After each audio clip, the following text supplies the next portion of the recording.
ताली कभी एक हाथ से नहीं बजती।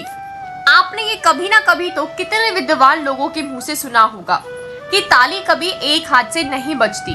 और उसी तरह किसी भी इंसान की कोई भी गलत और सही काम को आगे बढ़ाने के लिए उसे कई लोगों की जरूरत होती है, क्योंकि वो अकेले सब कुछ नहीं कर सकता।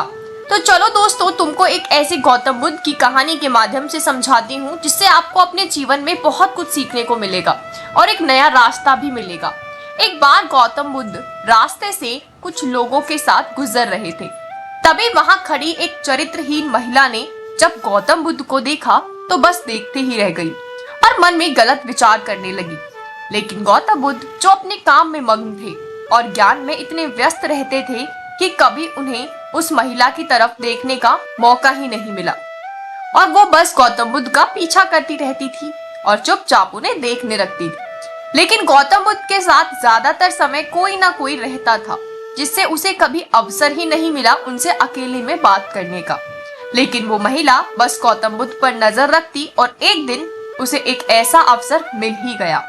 गौतम बुद्ध सबको ज्ञान देने के बाद आश्रम में पेड़ के नीचे जाकर बैठ गए और साधना करने लगे। उस महिला ने गौतम बुद्ध को अकेला देखकर उनके पास चली गई।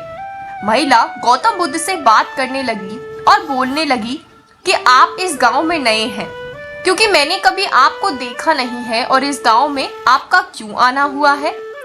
तब गौतम बुद्ध जी बोलते हैं कि मेरा तो काम ही यही है, गांव गांव जाकर अपने ज्ञान को बांटना। तो वो गौतम बुद्ध की ओर गलत भावना से देखने लगी और उनसे कहती कि आप बहुत आकर्षित हो और आप बिल्कुल राजकुमार जैसे लगते हो और आप बहुत सुंदर हो।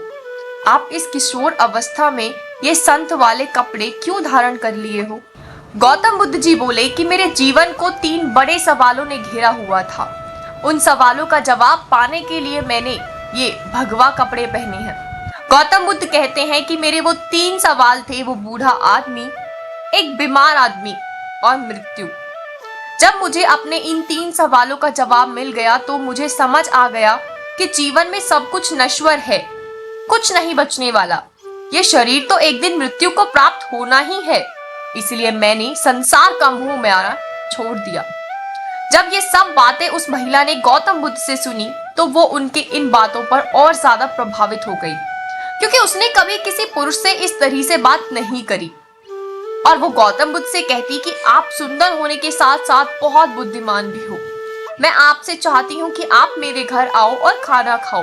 मैं आपको अपने घर पर खाने के लिए निमंत्रण दे रही हूँ। तब गौतम बुद्ध जी बोलते हैं, ठीक है, मैं आपके घर भोजन के लिए जरूर आऊंगा। जब गौतम बुद्ध उस महिला से बात कर रहे थे तब दूर से गांव के लोग उन्हें देख रहे थे। तो सारे लोग इकट्ठे होकर गौतम बुद्ध से पास गए, जहां वो महिला उन सबको देखकर डर गई और वहां से चली गई। और गांव वाले गौतम बुद्ध के पास आए और गांव के सरपंच ने गौतम बुद्ध से बोला कि आप उस महिला के बीच क्या बात हो रही थी। तो गौतम बुद्ध बोले कि उस महिला ने मुझे भोजन के लिए अपने घर में आमंत्रित किया है। कि बात सुनकर गांव वाले एक दूसरे की तरफ देखने लगे और बड़ी ही हिम्मत करके सरपंच गौतम बुद्ध से बोले कि बुद्ध जी, आप बहुत महान हो और ज्ञानी भी हो, आप उस महिला से दूर रहिए। तो गौतम बुद्ध जी सरपंच की ओर देखकर बोलते हैं, आप ऐसा क्यों बोल रहे हो। तब सरपंच गौतम बुद्ध जी को देखकर बोला, हे महात्मा, वो महिला बहुत गलत है। अगर आप उसके घर भोजन करने जाएंगे तो ये बहुत ही बड़े अपमान की बात होगी, क्योंकि वो औरत चरित्रहीन है और ऐसे लोगों से दूर रहने में ही फायदा है।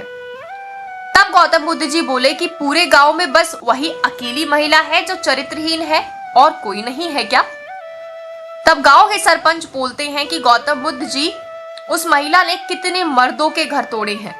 ये महिला पहले भोले भाले पुरुषों को अपने जाल में फंसा लेती है और बाद में उन्हें बर्बाद कर देती है।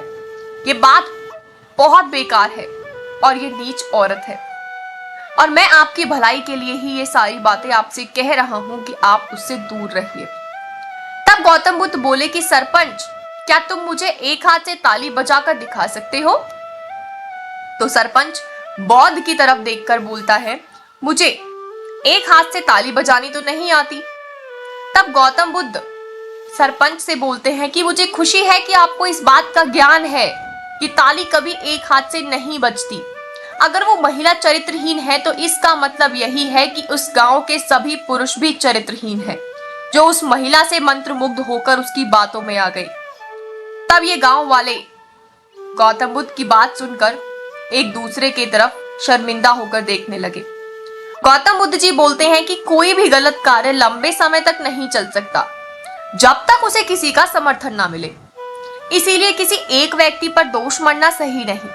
वो स्त्री चाहे मुझसे कुछ भी चाहती हो, लेकिन मेरा गांव गांव जाकर यात्रा करने का उद्देश्य अपनी शिक्षा का प्रसार करना है।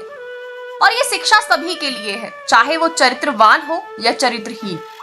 उनकी ये बात सुनकर सभी ने बौद्ध के सामने हाथ जोड़ लिए। आखिरकार आपको इस कहानी से सिर्फ यही सीखना चाहिए कि कार्य अच्छा हो या बुरा, वो तभी आगे बढ़ता है जब उसे किसी का समर्थन मिलता है। कोई एक आदमी या कोई एक व्यक्ति किसी कार्य को आगे तक नहीं ले जा सकता।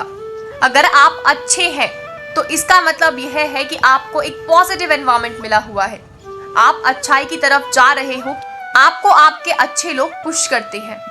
लेकिन अगर आप किसी गलत संगति में हो, गलत कार्य करते हो, तो इसका मतलब सिर्फ यही है कि आपके आसपास के लोग बहुत गलत हैं। वो आपको गलत चीज करने के लिए पुश करते हैं। हमेशा गलत और सही में फर्क करना सीखें। और जब तक किसी भी चीज को समर्थन नहीं मिलता, कॉपरेशन नहीं मिलता, तब तक वो आगे नहीं बढ़ती। तो कभी भी किसी भी गलती का मनन किसी और के ऊपर मत फेंकिए। अपनी तरफ झांक कर देखिए कि क्या आप उस चीज का समर्थन कर रहे हो जो सही है, या आप उस चीज का समर्थन कर रहे हो जो आपके लिए गलत है। तो ये सोचना और समझना बहुत ज्यादा जरूरी है। दूसरों पर दोष लगाने से पहले अपने आप के बारे में सोचना, अपने अंदर की भावनाओं को जानना बहुत जरूरी है, क्योंकि ताली कभी एक हाथ से नहीं बजती दोस्तों। आशा करती हूँ आपको ये वीडियो पसंद आई हो। जैसी भी लगी हो हमें कमेंट में लिखकर जरूर बताना। मिलते हैं अगली बार नई वीडियो के साथ। तब तक के लिए please keep supporting my channel.